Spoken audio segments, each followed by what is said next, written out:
Bonjour à tous, j'espère que vous allez bien. Donc aujourd'hui je viens à vous pour les petites astuces très faciles quand on se fait des tâches. Il n'y a aucune personne qui arrive à se faire aucune tâche. Ça c'est impossible. Hein, que ça soit vous, vous-même, sur un chemisier, un pantalon, les enfants qui font pas trop attention, bah, c'est des enfants, hein, ils n'ont pas toujours un tablier.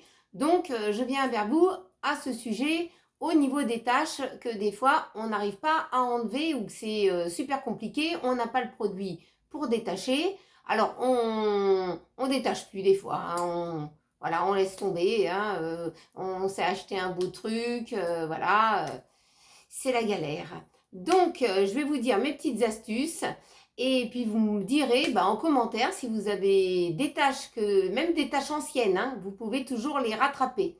Donc, vous me direz en commentaire ce que vous en avez pensé et si vous avez d'autres tâches que je peux vous aider à détacher.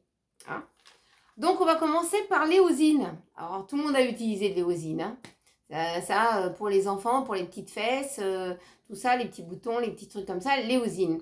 Alors, si vous avez fait une tâche sur un des bodys ou n'importe où avec de l'éosine, alors il va falloir tamponner la tâche avec de l'alcool à 90 jusqu'à complète disparition. Donc il faut être, vous imbibez vous prenez votre linge qui a été touché, vous prenez un bout de tissu, vous l'imbibez bien d'alcool à 90 et puis entièrement disparition, la tâche elle va s'écarter un petit peu comme ça.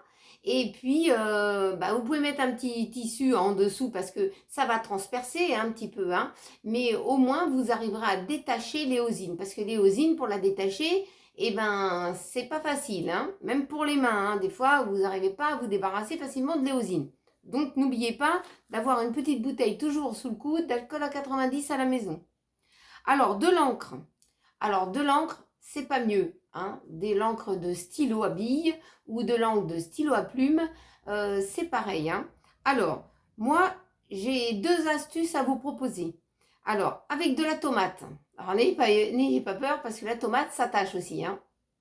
Donc, vous appliquez sur votre tissu qui a été touché de l'encre, à base d'encre, hein, qu'importe encre stylo ou encre stylo à plume. Vous appliquez une petite rondelle de tomate et vous laissez poser 15 minutes. Environ 15 minutes, hein, 15-20 minutes. Et ensuite, vous lavez votre tissu qui a été touché avec de l'eau savonneuse, hein, de l'eau du savon de Marseille si vous avez ça, ou un peu de lessive que vous pouvez détacher comme ça. Vous pouvez faire comme ça. Sinon, j'ai une autre petite astuce, même problème avec l'encre, avec du lait. Donc ça, en général, les gens connaissent bien avec le lait. Hein. Mais bon, moi, je vous donne quand même ma petite astuce.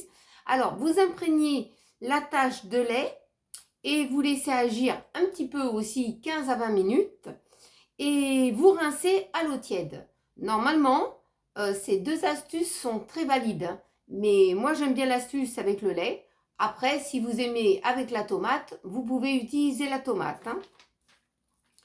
Donc, ensuite, les cosmétiques diverses. Ça peut être de l'ombre à paupières, du mascara, du rouge à lèvres, du fond de teint, de la poudre. Faut pas croire, des fois ça tâche hein, et on en a des traces. Alors, ce que vous pouvez faire, vous diluez une cuillère à soupe de gros sel dans un verre d'alcool à brûler et puis vous frottez. Vous frottez votre tâche qui a été touchée par le cosmétique et vous tamponnez bien la tâche hein, avec cette préparation et puis vous lavez après, vous rincez et vous lavez comme d'habitude. Hein. Vous lavez comme d'habitude avec de l'eau savonneuse et puis vous verrez votre tâche de votre cosmétique va partir. Donc ça peut être aussi, vous savez, les cols de chemise, de chemisier, si on a une démarcation ici, qu'on s'est frotté un peu comme ça, automatiquement, on a tout de suite la tâche. Donc voilà, vous pouvez faire cette solution-là. En tout cas, ça fonctionne puisque mes parents, ils utilisaient, ma mère, elle utilisait beaucoup de poudre. Et puis, bon, bah, ses cols de chemisier étaient souvent un petit peu tachés, mais bon, elle avait cette petite astuce-là et ça fonctionnait très bien. Alors, sinon après pour le fond de teint. Alors, pour le fond de teint, si vous utilisez du fond de teint, j'ai une autre petite astuce qui fonctionne aussi. Ça reste dans le cosmétique aussi, hein, mais là, c'est pour le fond de teint. Alors, vous frottez la tache avec du lait démaquillant et vous finissez par passer aussi de l'eau savonneuse. Hein. Vous pouvez utiliser surtout le lait démaquillant. Alors, vous frottez bien la tache avec le lait démaquillant et vous finissez par l'eau savonneuse avec du savon de Marseille. Tout le monde a toujours un petit peu ça sous le coude. Vous frottez avec l'eau savonneuse. Vous pouvez utiliser aussi de l'alcool à 90. Donc ça peut, si vous voyez qu'avec votre lait démaquillant, ça fonctionne, mais pas suffisamment, vous passez tout de suite après avec de l'alcool à 90. Donc vous verrez, vous arriverez à détacher votre chemisier ou votre cache-nez ou quelque chose que vous avez touché avec le fond de teint. Parce que le fond de teint, c'est pas évident à faire disparaître. Hein, parce que surtout si vous avez un fond de teint qui accroche énormément, vous avez du mal à vous débarrasser déjà sur la figure. Ensuite, de la cire. Alors, de la cire à bougie. Si vous avez renversé un peu de cire à bougie sur votre nappe, par exemple, sur votre nappe. Alors moi j'ai une astuce, au lieu de vous débarrasser de vous débarrasser de votre nappe, ça serait un peu ballot, hein, parce que des fois il y a des jolies nappes qu'on a récupérées des grands-parents ou qu'on a acheté en magasin et on se dit merde, là maintenant de la cire dessus. Donc on est emmerdé. Donc moi j'ai une petite idée que je vais vous passer. Alors vous allez prendre du sopalin. Oui, du sopalin. Vous passez le fer à repasser dessus. Pas trop chaud, hein, parce que c'est du sopalin quand même. Hein. Donc vous pouvez prendre du sopalin. Vous repassez dessus. Vous mettez sur votre... là où il y a la cire, vous mettez votre sopalin. Vous pouvez mettre aussi une feuille. Si vous avez peur avec le sopalin, que vous avez peur que ça soit trop chaud, vous pouvez prendre une feuille sur le feu que vous mettez par-dessus le sopalin. Hein. Vous prenez votre fer à repasser et vous repassez dessus. La chaleur va faire fondre la cire qui a été collée sur votre tissu. Et vous pouvez aussi, si vous avez peur de faire ce principe-là, vous pouvez également imprégner la zone avec de l'alcool à 70. N'allez pas mettre de l'alcool à 90 cette fois-ci. Hein. Ayez de l'alcool à 70 et vous verrez, ça va se décoller, ça va se désagréger. Et puis après, vous pourrez mettre votre nappe à laver. Hein. Donc, surtout si vous avez peur d'utiliser votre fer à repasser sur ce truc-là, parce que ça va se décoller, hein, ça va se décoller tout doucement, et ben, utilisez de l'alcool à 70. Imprégnez bien votre tissu d'alcool à 70 et vous verrez, hein, vous allez pouvoir rattraper votre nappe. Parce qu'à notre époque, à l'époque de ma mère, elle n'allait pas jeter sa nappe toute neuve qui avait été touchée par la cire de bougie. Hein. Parce que alors là, je peux vous dire, avec les grands-parents, ça bardait. Donc, ensuite, du feutre. Alors, qui n'a pas fait du feutre sur ses linges? Donc, le feutre, c'est même les gosses. Hein. Donc, des fois, c'est marqué sur les feutres qu'on achète pour les enfants, ne tâche pas. Des fois, bah, ça passe en machine, mais c'est taché et on n'arrive pas à détacher. Donc, ça que vous pouvez faire, c'est placer un tissu sur la tâche, imprégné d'alcool à brûler cette fois-ci. N'oubliez pas, hein, l'alcool à brûler, on en trouve dans la droguerie, en droguerie ou en grande surface. L'encre va se dissoudre, donc ça va se disperser comme ça va se étaler un petit peu. Et ça va passer peut-être un petit peu à travers. Donc mettez un autre tissu en dessous, parce que ça va dépasser, ça va passer un petit peu à travers. Et vous continuez à faire disparaître la tache, toujours avec cet alcool à brûler. Vous verrez, vous arriverez à vous débarrasser des taches de feutre. Hein, que ce soit sur un t-shirt blanc, un t-shirt de couleur, les t-shirts des enfants. Vous arriverez à vous débarrasser de ce feutre qui a bien taché et qui était marqué certainement ça s'enlève.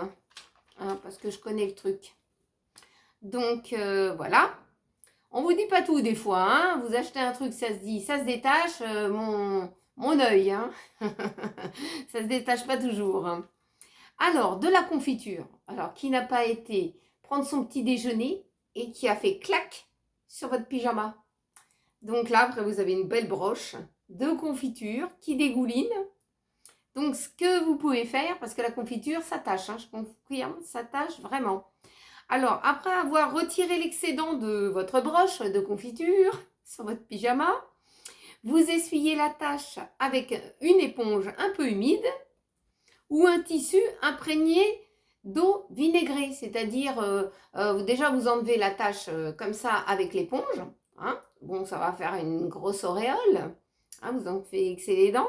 Et puis après, ben, moi ce que j'ai fait, c'est que je prenais un torchon imprégné d'eau et du vinaigre blanc, et puis après vous détachez comme ça, et ça va s'enlever. Vous attendez, après vous mettez à laver votre pyjama et au moins vous verrez, vous aurez plus la tache de confiture. Parce que là, la confiture, je peux vous dire, ça colle et ça tâche bien. Donc en général, c'est les enfants ou vous-même hein, qui vous tâchez avec la confiture.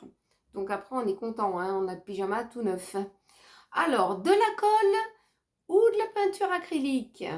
Donc ça colle, hein, je peux vous dire, c'est très bien. Alors, ce que vous allez faire, c'est que vous allez frotter la tache avec un tissu imbibé d'alcool à 90. Alors, ayez toujours dans votre placard de l'alcool à 90, de l'alcool à brûler et de l'alcool à 70. Hein. Ça, c'est une valeur sûre.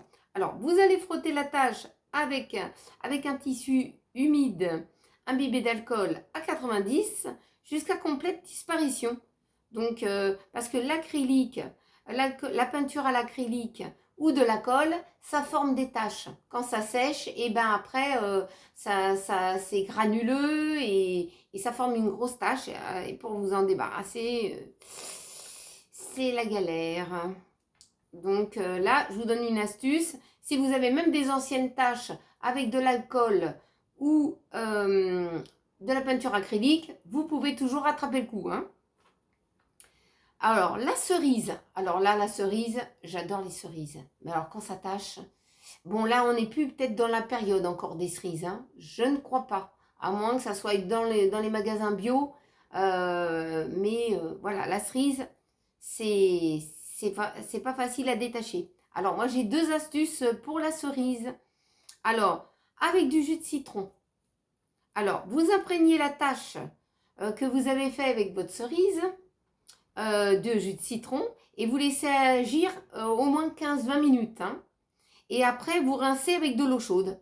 Donc, cette méthode-là, elle fonctionne très très bien, même si c'est des tâches anciennes quand même, hein, que vous avez mis de côté, vous avez dit « Oh, c'est fini, je ne pourrais pas rattraper ». Ou sinon, avec du lait. Alors, vous faites tremper la tâche avec du lait frais, c'est-à-dire du lait du frigo, que vous sortez de votre frigo votre lait. Hein. Par contre, il faudra laisser tremper toute une nuit votre linge avec le lait. Et puis le lendemain, vous pouvez le frotter la tâche avec un tissu imbibé de vinaigre ménager. Et après, vous pouvez mettre au lavage. Donc ça, ces 2 méthodes-là sont aussi bien avec le citron qu'avec le lait pour détacher les cerises. Hein. Parce que les cerises... Je pense que les fruits rouges sont plus difficiles à détacher que les autres fruits. Donc voilà mes petites astuces pour détacher les petites bêtises que vous avez fait, hein, ou que c'est les enfants, mais qui se tâchent pas. Hein. En tout cas, voilà, on est encore dans la période où on mange des fruits. Donc voilà. En tout cas, n'oubliez pas de mettre un petit pouce en l'air parce que ça me permet d'évoluer et de vous faire voir des petites choses sur ma chaîne. Et puis, de vous abonner surtout. Hein, de vous abonner, de partager des astuces que je fais, de la cuisine, un petit peu de diverses choses. Et puis, en tout cas, on se retrouve la prochaine fois dans une prochaine vidéo. Je vous souhaite une très bonne journée et gros bisous à tous. À bientôt.